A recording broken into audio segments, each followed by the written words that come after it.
그날 밤, 저는 집을 버리듯 뛰쳐나왔습니다. 현관문이 쾅 닫히는 소리가 제 인생의 장례식 종소리처럼 울렸습니다. 아내는 단 한 번도 고개를 돌리지 않았습니다. 아들은 마치 제가 이미 죽은 사람인 듯 게임 화면만 바라봤습니다. 그 순간 깨달았습니다. 나는 이 집에서 더 이상 필요 없는 존재구나. 아무도 붙잡지 않았습니다. 오히려 제가 사라지길 기다렸던 것 같았습니다. 가슴이 찢어지듯 아팠지만 이상하게 눈물은 나오지 않았습니다. 67. 저는 가족에게 버려진 사내가 되었습니다. 그리고 그날 저는 죽는 대신 새로 태어나기로 했습니다. 하지만 원래부터 이랬던 건 아니었습니다. 제 이야기는 훨씬 전 젊은 날의 어느 순간부터 시작됩니다. 저는 평생을 가장이라는 이름으로 살았습니다. 새벽 5시 눈 비비며 일어나 아내 도시락과 제 도시락을 챙기고 출근길에 올랐습니다. 늘 같은 버스, 늘 같은 자리, 늘 같은 하루가 반복됐습니다. 회사에서는 묵묵히 일만 했습니다. 웃음은 그저 먼 기억 속에 묻어뒀습니다. 첫 월급을 받던 날 아내에게 목도리를 선물했습니다. 그녀는 그날 처음으로 말했습니다. 고마워요.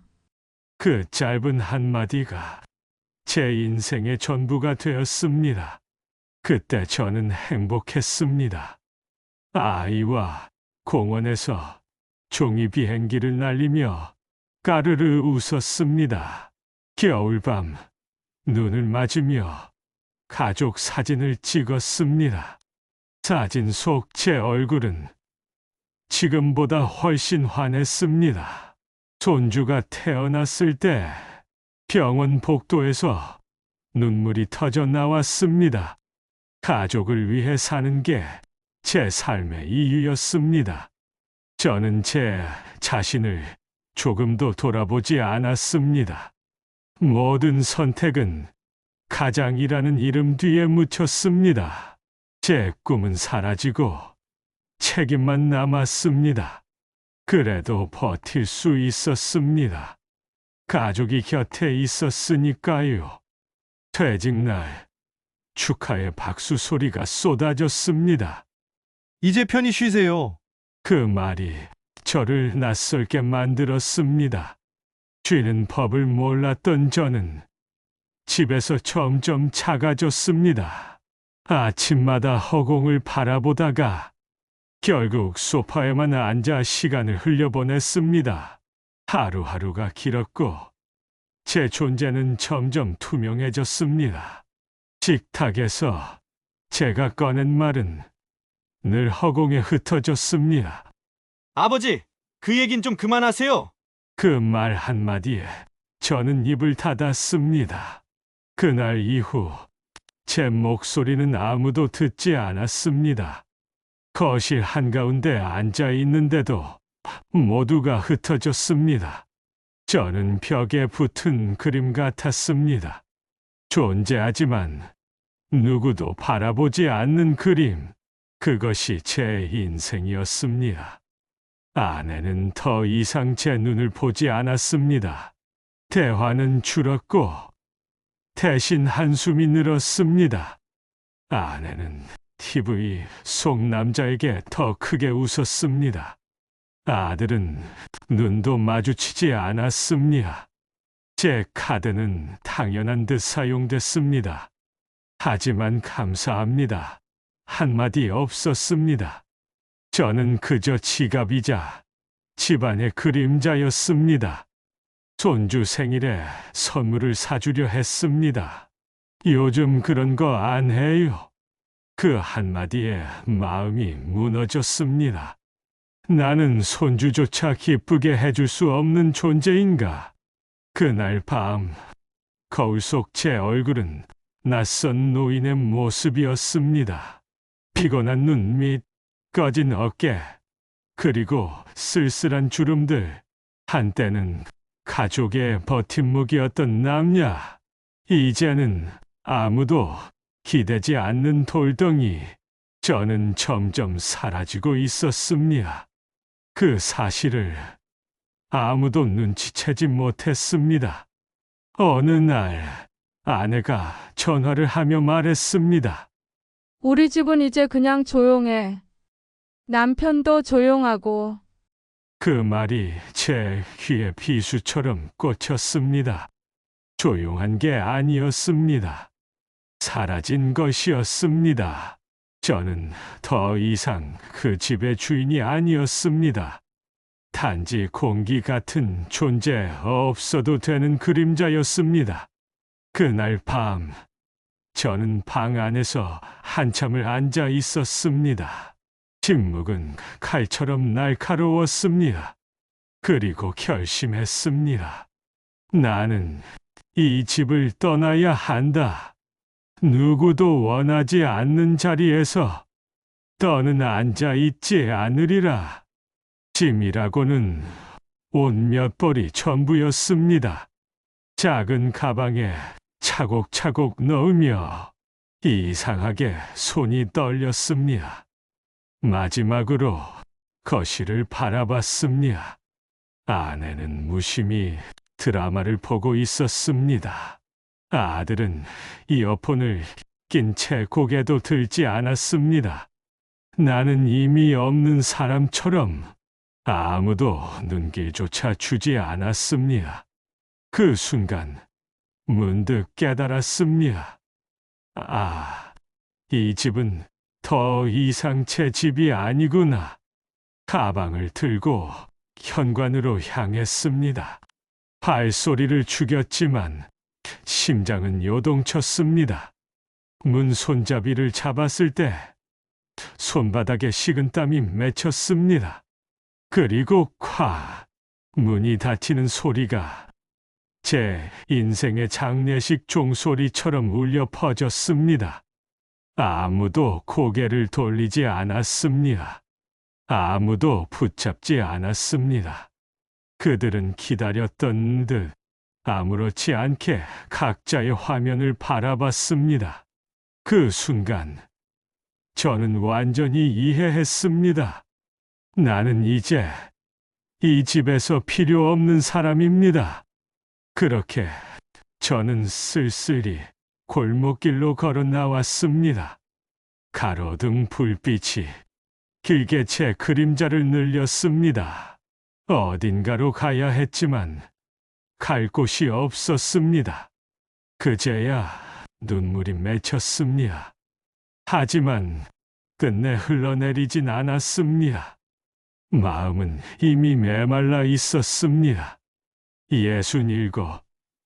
저는 가족에게 버려진 사내가 되었습니다. 그러나 이상하게도 발걸음은 가벼웠습니다. 죽는 대신 저는 새로 태어나기로 했습니다. 그리고 제 두 번째 인생이 시작되었습니다. 밤새도록 저는 거리를 헤맸습니다. 어디로 가야 할지 몰라 발길 닿는 대로 걷기만 했습니다. 은행 앞 벤치, 공원 의자, 수문의 시, 편의점 불빛. 모든 곳이 낯설었고 그 속에서 저는 더 작아졌습니다. 아침이 밝자 저는 우연히 도서관 앞에 멈춰 섰습니다. 유리문 너머로 사람들이 책을 읽고 있었습니다. 그 모습이 이상하게 따뜻해 보였습니다. 저는 천천히 문을 열고 들어갔습니다. 도서관 특유의 종이 냄새. 낯선 곳인데도 마음이 잠시 진정되는 듯 했습니다. 아무렇게나 잡은 책을 펼쳤습니다. 그 안에는 제가 알지 못했던 세상이 있었습니다. 다시 시작할 수 있다는 문장이 눈에 들어왔습니다. 그 한 줄이 제 가슴을 울렸습니다. 정말 나도 다시 시작할 수 있을까? 그날 이후 도서관은 제 은신처가 되었습니다. 책 속의 사람들은 저를 외롭지 않게 해주었습니다. 누군가는 실패했고, 누군가는 다시 일어섰습니다. 그리고 저도 언젠가는 다시 일어설 수 있으리라는 희망을 조금씩 품게 됐습니다. 며칠 뒤 도서관 게시판에서 작은 전단지를 보게 되었습니다. 중년 이후 새로운 삶을 찾는 모임 다시 시작. 그 문구가 저를 붙잡았습니다. 손끝이 떨렸습니다. 정말 가도 될까? 혹시 내가 더 초라해지진 않을까? 망설임 끝에 저는 발걸음을 옮겼습니다. 낡은 건물 3층, 작은 모임실. 안에는 10명 남짓한 사람들이 앉아 있었습니다. 모두 저와 비슷한 나이, 비슷한 얼굴. 낯선데 어쩐지 익숙했습니다. 어서 오세요. 새로 오신 분이군요. 한 남자가 먼저 손을 내밀었습니다. 따뜻한 손길이 제 심장을 쿵치고 지나갔습니다. 그 순간 저는 깨달았습니다. 아직 세상은 저를 완전히 버리지 않았구나. 모임 이름은 다시 시작. 이곳은 직장을 잃은 사람, 배우자를 떠나보낸 사람, 가족에게 소외된 사람, 다양한 사연을 가진 이들이 모여 있었습니다. 첫 모임에서 저는 아무 말도 하지 못했습니다. 그저 고개만 숙이고 다른 사람들의 이야기를 들었습니다. 아내가 떠난 뒤 집은 텅 비어버렸습니다. 은퇴하고 나니 하루가 너무 길더군요. 그들의 고백은 제 이야기와 다르지 않았습니다. 눈물이 핑 돌았지만 애써 삼켰습니다. 이곳에 와서 처음으로 저 혼자가 아니라는 걸 알았습니다. 그리고 조금씩 제 이야기도 꺼내기 시작했습니다. 저는 가족에게 버려졌습니다. 순간 방 안이 조용해졌습니다. 하지만 그 침묵은 차가운 게 아니었습니다. 누군가는 고개를 끄덕였고 누군가는 제 손등을 가만히 잡아주었습니다. 그날 저는 처음으로 위로라는 것을 받았습니다. 모임이 끝난 뒤 누군가 제게 물었습니다. 다음 주에도 오실 거죠? 저는 고개를 끄덕였습니다. 그리고 집으로 돌아가는 길, 오랜만에 마음이 조금 가벼워졌습니다. 저는 깨달았습니다. 세상은 여전히 넓었고 그 안에는 저를 받아주는 곳이 있다는 사실을. 그날 이후 제 두 번째 인생은 조금씩 색을 입기 시작했습니다. 다시 시작. 모임에 나가던 어느 날 리더가 제안을 했습니다. 우리 연극을 하나 만들어 보는 게 어때요? 처음엔 모두가 웃어넘겼습니다. 우리가 무슨 연극이야?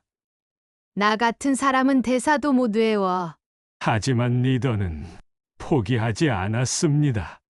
연극은 특별한 사람들이 하는 게 아니에요. 우린 그냥 우리 이야기를 무대 위에서 보여주면 돼요. 그 말에 방 안이 고요해졌습니다. 누구도 대답하지 않았지만 모두의 가슴에 불씨가 피어올랐습니다. 며칠 뒤 우리는 작은 연습실에 모였습니다.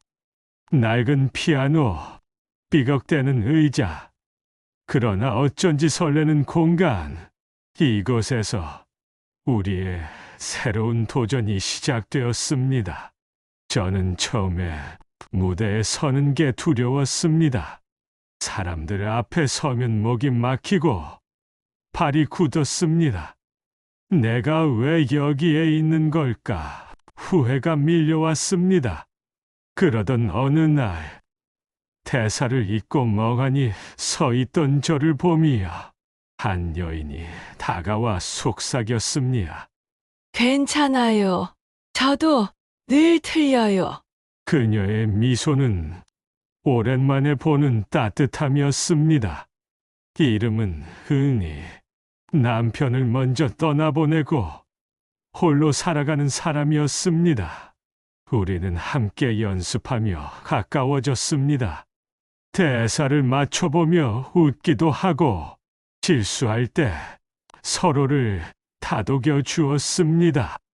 하지만 시간이 지날수록 어려움도 커졌습니다.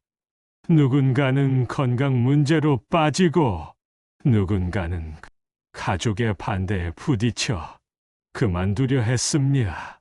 연습실 공기는 무거워졌습니다. 우리 그냥 그만할까요? 누군가의 말에 모두가 침묵했습니다. 그때 은희가 자리에서 일어섰습니다. 우린 다 상처받고 모인 사람들이잖아요. 여기서조차 포기하면 우리 인생은 누가 지켜줘요? 그 목소리에 모두가 고개를 들었습니다. 저는 눈시울이 뜨거워졌습니다. 그 순간 제 안에서도 무언가가 깨어났습니다. 맞습니다. 우린 끝까지 해봅시다. 비록 엉망이라도 무대에 오르자는 것 자체가 우리 승리입니다. 다시 열정이 피어올랐습니다. 우리는 서로의 어깨를 잡고 무너진 마음을 일으켜 세웠습니다. 리허설이 이어질수록 우리는 점점 하나가 되어 갔습니다. 처음엔 어색했던 몸짓이 조금씩 자연스러워졌습니다.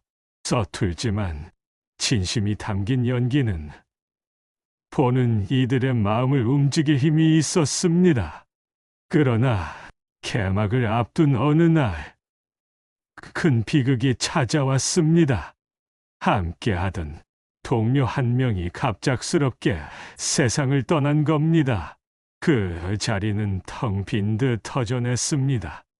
모두가 눈물을 흘렸습니다. 이제 정말 못하겠어라는 절망이 흘렀습니다. 하지만 은희가 말했습니다. 그분은 우리와 함께 무대에 오르고 싶어 했잖아요. 우리까지 멈춘다면 그분의 꿈은 영영 사라져요. 그 말에 다시 한번 우리는 마음을 모았습니다. 죽은 동료의 대사까지 나눠 맡아 더 뜨겁게 연습했습니다. 그리고 드디어 공연의 날이 다가왔습니다. 무대 뒤 심장이 터질 듯 뛰었습니다. 손은 떨리고 다리는 힘이 풀렸습니다. 저는 속으로 중얼거렸습니다. 이 무대는 내 삶의 마지막 무대일지도 몰라. 그러니 두려움 대신 진심을 다하자. 조명이 켜지고 막이 올랐습니다. 관객들의 시선이 우리를 향했습니다. 그 순간 제 심장은 두려움 대신 뜨거움으로 뛰기 시작했습니다. 공연장 소극장은 낡았지만 그만큼 아늑했습니다. 객석에는 몇십 명 남짓 앉아 있었지만 우리에게는 세상에서 가장 큰 무대처럼 느껴졌습니다. 조명이 켜지자 심장이 요동쳤습니다. 손이 떨리고 목소리가 잠시 흔들렸습니다. 하지만 은희가 옆에서 제 손을 꼭 잡아주었습니다. 같이 해요. 우리는 할 수 있어요. 그 말에 힘을 얻었습니다. 첫 대사를 내뱉는 순간 목이 메었습니다. 저는 67. 이제야 저를 찾았습니다. 관객은 숨죽여 우리를 바라봤습니다. 침묵 속에서 저는 제 삶의 한 장면을 다시 살아냈습니다. 가족을 위해 버렸던 젊은 날, 잊혔던 내 이름, 그리고 이제 다시 시작한 오늘까지 눈물이 쏟아졌지만 대사를 멈추지 않았습니다. 나는 이제 사라지지 않습니다. 나는 살아 있습니다. 관객석에서 훌쩍거리는 소리가 들렸습니다. 누군가는 눈을 닦았고 누군가는 고개를 끄덕였습니다. 연극은 단순한 공연이 아니라 우리의 삶이었습니다. 공연이 끝나고 조명이 꺼졌습니다. 순간 정적이 흘렀습니다. 그리고 천둥 같은 박수가 터졌습니다. 그 박수는 우리를 무대 위 배우가 아닌 한 사람의 존재로 받아들이는 증거였습니다. 무대 뒤에서 뜻밖의 사람이 다가왔습니다. 아내였습니다. 그녀의 눈가에는 눈물이 번져 있었습니다. 당신 정말 멋있었어요.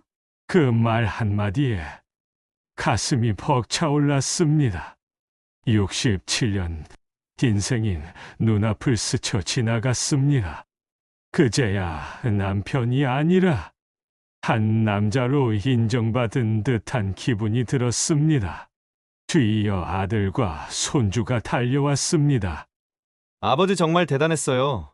할아버지, 저도 무대에 서고 싶어요. 저는 웃음을 터뜨렸습니다. 그 웃음은 오랫동안 잊고 살던 제 진짜 모습이었습니다. 그날 이후 저는 다시 가족이 되었습니다. 하지만 예전과는 달랐습니다.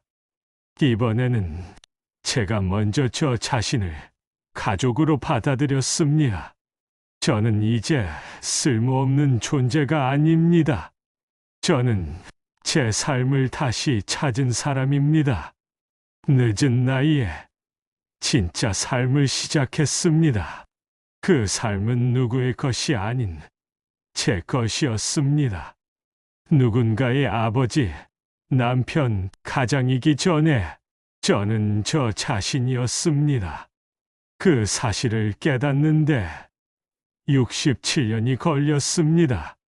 하지만 늦지 않았습니다. 지금이라도 걸어볼 수 있습니다.